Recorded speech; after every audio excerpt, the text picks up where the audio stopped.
ಕರ್ನಾಟಕ ರಕ್ಷಣಾ ವೇದಿಕೆ ವತಿಯಿಂದ ಕಲಬುರಗಿಯಲ್ಲಿ ವಿಶ್ವ ಮಾನವ ರಾಷ್ಟ್ರಕವಿ ಕುವೆಂಪು ಅವರ 119ನೇ ಜನ್ಮ ದಿನಾಚರಣೆಯನ್ನು ಮಂಜುನಾಥ್ ನಾಲ್ವರ್ಕರ್ ಅವರ ನೇತೃತ್ವದಲ್ಲಿ ಅದ್ದೂರಿಯಾಗಿ ಆಚರಿಸಲಾಯಿತು. ಕರ್ನಾಟಕ ರಕ್ಷಣಾ ವೇದಿಕೆ ಕಾವಲು ಪಡೆ ನೇತೃತ್ವದಲ್ಲಿ ನಗರದ ಕಲಾ ಮಂಡಳದಲ್ಲಿ ವಿಶ್ವ ಮಾನವ ರಾಷ್ಟ್ರಕವಿ ಕುವೆಂಪು ಅವರ 119ನೇ ಜನ್ಮ ದಿನಾಚರಣೆ ವಿಜೃಂಭಣೆಯಿಂದ ಆಚರಿಸಲಾಯಿತು. ಸಮಾರಂಭದಲ್ಲಿ ಭಾಗಿಯಾದ ಮಹಾನಗರ ಪಾಲಿಕೆ ಮಾಜಿ ಸದಸ್ಯ ಗಣೇಶ್ ವಳಕೇರಿ ಅವರು ಕನ್ನಡ ಜ್ಯೋತಿ ಬೆಳಗಿಸುವ ಮೂಲಕ ಉದ್ಘಾಟಿಸಿದರು.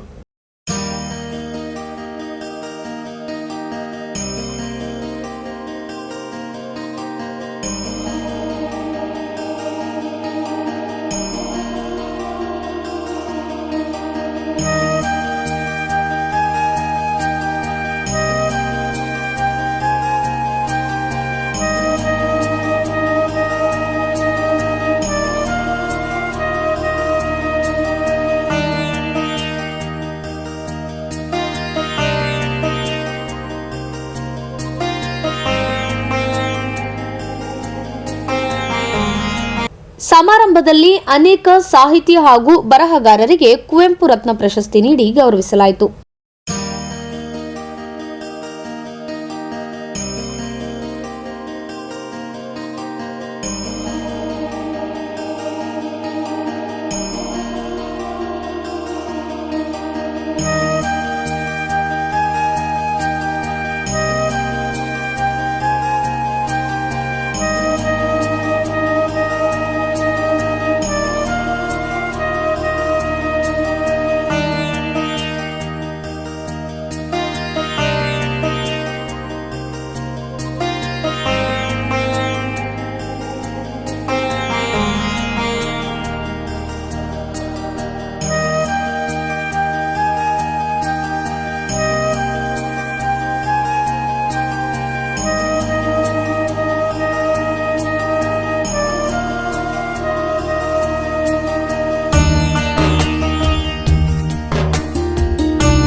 ಮರಾಠವಾಡ ಜಿಲ್ಲೆಗಳು ಇದ್ದವು, ಕನ್ನಡದ ಜಿಲ್ಲೆಗಳು ಇದ್ದವು, ತೆಲಂಗಾಣದ ಜಿಲ್ಲೆಗಳು ಇದ್ದವು ನಿಜಾಮರ ಆಡಳಿತದೊಳಗೆ.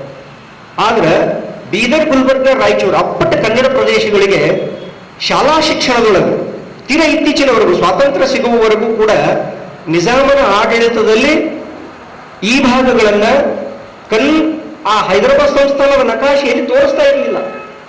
ತೆಲಂಗಾಣ ಮತ್ತು ಮರಾಠವಾಡ ಪ್ರದೇಶದ ಭಾಗವಾಗಿ ಇವುಗಳನ್ನು ತೋರಿಸ್ತಾ ಇದ್ರು. ಬೀದರ್, ಗುಲ್ಬರ್ಗ, ರಾಯಚೂರು ಇವುಗಳನ್ನು ಮರಾಠವಾಡ ಪ್ರಾಂತ ಅಂತ ಕರೀತಿದ್ರು ಅವರು. ಆ ಮಟ್ಟದ ಹೋರಾಟ ಇಟ್ಟುಕೊಂಡು ನಾನು ಯಾಕೆ ಇವುಗಳನ್ನು ಹಿನ್ನೆಲೆಯಾಗಿ ಹೇಳ್ತಾ ಇದ್ದೀನಿ ಅಂತಂದ್ರೆ, ಕರ್ನಾಟಕ ರಕ್ಷಣಾ ವೇದಿಕೆಯ ಉಪಶೀರ್ಷಿಕೆಯಲ್ಲಿ ನಾನು ಕಾವಲು ಪಡೆ ಅಂತ ನೋಡಿದೆ. ಬಹುಶಃ ಬೇರೆ ಕಡೆ ಇದರ ಅವಶ್ಯಕತೆ ಇದೆಯೋ ಇಲ್ಲವೋ, ಹೈದರಾಬಾದ್ ಕರ್ನಾಟಕದೊಳಗಂತೂ ಕರ್ನಾಟಕದ ಸಲುವಾಗಿ ಮತ್ತು ಕನ್ನಡ ಭಾಷೆಯ ಸಲುವಾಗಿ ಮತ್ತು ಕನ್ನಡಿಗರ ಸಂಸ್ಕೃತಿಯ ಸಲುವಾಗಿ ಇಂತಹ ಒಂದು ಕಾವಲು ಪಡೆಯ ಅಗತ್ಯ ಇದೆ ಅನ್ನೋದು ನಾನು ಓದಿನ ಅನುಭವಕ್ಕೆ ದಕ್ಕಿರುವಂಥದ್ದು.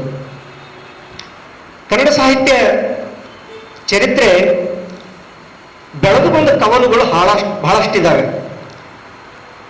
ಆ ಕವಲುಗಳು ಕಾಲದ ಗುಣವನ್ನ ಎಲ್ಲ ಸಂದರ್ಭಗಳಲ್ಲಿ ಮುಖಾಮುಖಿ ಆಗಿರೋದನ್ನ ನಾವು ನೋಡ್ತೀವಿ. ಕೆಲವು ಸಂದರ್ಭಗಳಲ್ಲಿ ಆ ಸಾಹಿತ್ಯವನ್ನ ನಮ್ಮ ಕಾಲ ತುಂಬಾ ಕಠೋರವಾಗಿ ನಡೆದುಕೊಂಡ್ರೆ ಮುಖಾಮುಖಿ ಆದ್ರೆ, ಇನ್ನು ಕೆಲವು ಸಂದರ್ಭಗಳಲ್ಲಿ ಅದು ಮೃದುವಾಗಿ ನಡೆದುಕೊಳ್ಳುತ್ತದೆ, ಇನ್ನು ಕೆಲವು ಸಂದರ್ಭಗಳಲ್ಲಿ ಅದು ಸೃಜನಾತ್ಮಕವಾಗಿ ಎದುರುಗೊಂಡಿರೋದನ್ನ ನಾವು ನೋಡ್ತೀವಿ ಕನ್ನಡ ಸಾಹಿತ್ಯ ಪರಂಪರೆ ಬೆಳೆದು ಬಂದ ರೀತಿಯೊಳಗೆ. ಕುವೆಂಪು ಅವರ ಬಗ್ಗೆ ವೀರ್ ಶೆಟ್ಟಿ ಅವರು ಮಾತಾಡ್ತಾ ಇದ್ದಾಗ ಯಾವುದೋ ಒಂದು ದೊಡ್ಡ ಲೋಕಕ್ಕೆ ಹೋದಾಗೆ ಅನಿಸ್ತಾ ಇದೆ. ಕುವೆಂಪು ಅವರು ಅವರ ಜೀವನವೇ ನಮಗೆ ಒಂದು ದರ್ಶನ. ಯಾಕೆಂತ ಹೇಳಿದ್ರೆ ವರಕವಿ ಬೇಂದ್ರೆ ಅವರು ಹೇಳಿದ ಹಾಗೆ ಅವರು ಯುಗದ ಕವಿ ಹೌದು, ಜಗದ ಕವಿ ಕೂಡ ಹೌದು. ಇಂತಹ ಬಿರುದನ್ನ ಕೊಟ್ಟವರು ಬೇಂದ್ರೆಯವರು ಕುವೆಂಪು ಅವರಿಗೆ. ಅಂತಹ ಕುವೆಂಪು ಅವರು ಬಾಳಿದ ಕರ್ನಾಟಕದಲ್ಲಿ ನಾವು ಹುಟ್ಟಿದ್ದೇವೆ, ನಾವು ಇವತ್ತು ಸಾಹಿತ್ಯದಲ್ಲಿ ಅಥವಾ ಅನ್ಯಾನ್ಯ ಕ್ಷೇತ್ರಗಳಲ್ಲಿ ಕೆಲಸ ಮಾಡ್ತಾ ಇದ್ದೇವೆ ಅಂತ ಹೇಳಿದ್ರೆ ನಾವು ಕೂಡ ಅಷ್ಟೇ ಪುಣ್ಯವಂತರು. ಯಾಕಂತ ಹೇಳಿದ್ರೆ ಕುವೆಂಪು ಅವರ ಜೀವನ ದರ್ಶನವನ್ನ ಮಾಡಿದಾಗ, ಈಗಾಗಲೇ ಅವರು ಹೇಳಿದ್ರು 1904 ಡಿಸೆಂಬರ್ 29ರಂದು ಹುಟ್ಟಿರ್ತಕ್ಕಂಥ ಕುವೆಂಪುರವರು ಅವರು ಚಿಕ್ಕಮಗಳೂರು ಜಿಲ್ಲೆಯ ಕೂಡಿಗೆಹಳ್ಳಿಯಲ್ಲಿ ಹುಟ್ಟಿರ್ತವರು. ಅವರ ಆ ಒಂದು ಸಾಧನೆ ಏನಿದೆ, ಅವರ ಜೀವನದ ಯಾನ ಏನಿದೆ, ಅದು ಎಲ್ಲರಿಗೂ ಕೂಡ ಒಂದು ರೀತಿ ಪಾಠ ಆಗುವಂಥದ್ದು. ಅದಕ್ಕಾಗಿ ಅವರ ಜೀವನವೇ ನಮಗೆ ದರ್ಶನ. ಅದು ಪ್ರದರ್ಶನದ ಬದುಕಲ್ಲ, ದರ್ಶನದ ಬದುಕು.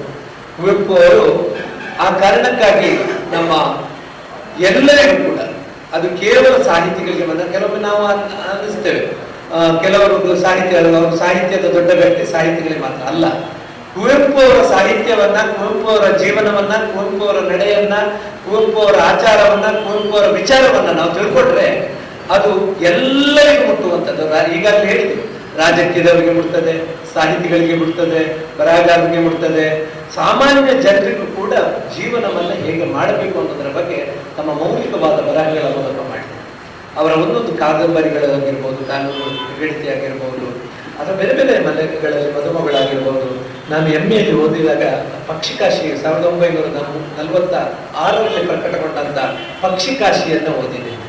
ಸಮಾರಂಭದಲ್ಲಿ ಕಣದಾಳ ಗ್ರಾಮ ಪಂಚಾಯಿತಿ ಮಾಜಿ ಅಧ್ಯಕ್ಷ ಪವನ್ ಕುಮಾರ್ ವಳ್ಕೇರಿ, ಸುನಿಲ್ ವಂಟಿ, ಬಸವರಾಜ್ ನಾಟಿಕಾರ್, ಕರವೇ ಕಾವಲು ಪಡೆ ಅಧ್ಯಕ್ಷ ಮಂಜುನಾಥ್ ನಾಲ್ವಾರ್ಕರ್, ಕಾರ್ಯಾಧ್ಯಕ್ಷ ಪ್ರಹ್ಲಾದ್ ಅಡ್ಗಿಲ್ಕರ್, ಅಮರ್ದೀಪ್ ಸೇರಿದಂತೆ ಅನೇಕರು ಉಪಸ್ಥಿತರಿದ್ದರು.